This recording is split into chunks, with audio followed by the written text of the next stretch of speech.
Welcome to my peeking guide. This video is going to show you everything you need to know about winning every gunfight at every single level. We're going to start off very basic with showing you how to shoot properly, how to move properly, and transition into more advanced concepts like peeking techniques, shoulder peeking, and crouch peeking. You take like a pillar of any kind and you want to be going back and forth like this. And you want to basically be able to transition movement back and forth so that you have what's called a dead zone, okay, which means the change in direction. When you change direction, depending on how fast you go, you have accuracy, like 100% accuracy to your crosshair. You can go really tight with this, right, and like transition really quick, right?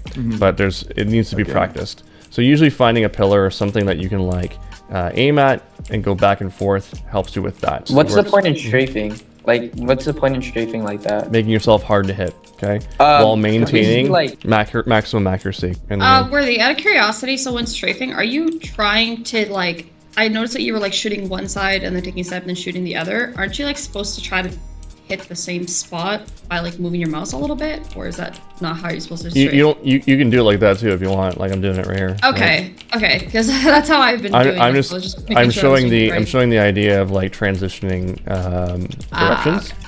And like maintaining accuracy. Is there any point in changing the distance you're strafing from one direction to another? Yes. Varying it? Okay. Yes. In an actual gunfight, I try to like get the most amount of bullets out as I possibly can towards the head. The reason why you'd want to learn how to do that is because when you are going into a more faster pace, when you're moving around and strafing, your bullet recovery takes longer. See how far that went off from my crosshair placement? So if I did the exact same thing or the same pace as I was doing with, you know, tighter strafes as I do with this one, so I'm gonna do the exact same timing, bullet went off to the side, right? Oh, I see. Bullet went off the side into Narnia, right? So that movement speed will determine how much more time you need to take between your standing still and shooting. So if I go tighter, see as I'm going tighter, I can shoot faster, right? As I go wider again, I have to slow down.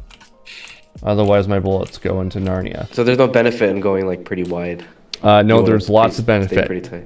There's lots of benefit, okay? Point of this drill is for you to understand how long it takes when you're in maximum speed to stand still and be able to shoot a shot versus you dead zoning really close, okay? So there are times when you want to be strafing really, really wide, okay? I'll give you an example of one. Once you start understanding more gunfight hygiene and how to win gunfights and how to peak things, then this will become a little bit more easier. So it's all about understanding percentages. But let's say, for example, I were to peek someone tight like this and they saw me. What do they naturally do? They're going to see that person, see me, and they're going to pull their crosshair closer. This is a perfect opportunity for you to do the pop and swing, okay? Or a wide swing like this. So you have maximum speed. In order to be able to have the full accuracy and not have that happen where the bullets go off to the side like that, you need to understand the full standstill and how long it takes for you to do that. So there's times when you want to be wide swing, and there's also times we want to be close and going wide like that, right? So if I peek from further away, I'm giving them the initial target of me being right here in this position, okay? Afterwards, if I go close, now my head level changes and I'm also being a little bit closer up into their screen, which allows me to move faster across their screen. So you appear faster on their screen. I'm actually showing about half my body right now to them as I'm getting closer to the object that I'm peeking from, right? So if I'm peeking further away, my object looks a little bit different or my body looks a little bit different. And then when I look over here and I come here, I'm much faster going across their screen.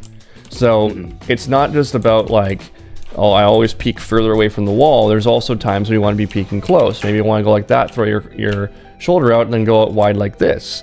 So it's about changing up the way that you peek, right? And showing what it is that, being able to understand what they see. So if I'm standing here, knowing what I see and how I would react will help you understand how to peek better against the target. Crouching. How does crouching play into all this stuff? It's all about the path to victory through the eyes of the opponent. So what my opponent sees and how I want them to perceive this next gunfight. Let's say, for example, I'm right here, okay? And I know the enemy is on the other side and I know they're going to swing me. I might start this gunfight. This is a really bad example, but I might start this gunfight starting in a crouch. Why? Because when they peek out, they're naturally going to have their crosshair placement at head level where it's normally supposed to be. That allows me to get my first shot off and I can stand up afterwards. So usually I'll go from here and then I'll stand up as I'm shooting. The reason why is that I'm constantly changing head level from up here to down here. Okay, so just unbinding your crouch key is actually a really bad idea. You should be trying to train yourself for scenarios for the crouch. Again, this is advanced. I don't want you going into this right away. This is after you figured out all the movement pieces, mass protocol, all that kind of stuff. For the peeker, who also knows that this person over here knows where they are,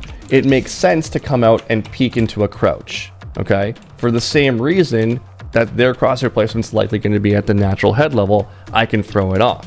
So again, a peek would look like crouch and then stand up afterward. The other thing that you need to understand about crouching is that it's gradual.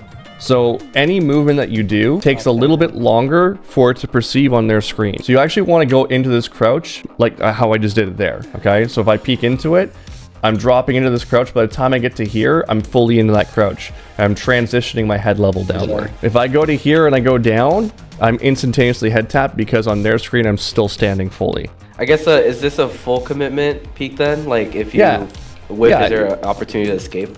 You say to yourself right here, a person standing right here, there's no way he's going to escape. This is a free kill for me. I'm going to go for this fight, so I'm committing into this fight. Right? I'm committing into this fight and taking this fight. The other times is where you're going across an on angle. Again, this is another bad example. I could probably find better ones, but let's just say that this person right here is looking at this spot. This is an on angle, an angle that people will be crosshair placing quite regularly. Let's say that there's a situation that I want to cross all the way over here. I'll come out like this. I do this little tap as I come around the corner, right? Yeah. It's just a little flick, little bounce. That's it.